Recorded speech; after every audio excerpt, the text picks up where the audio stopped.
রবীন্দ্রনাথ ঠাকুর।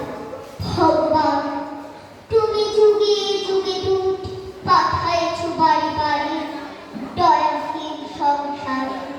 তারা বলে গেল ক্ষমা করো সবে, বলে গেল ভালোবাসো, অন্তর প্রতি বিদ্বেষ বিষ্ণাস।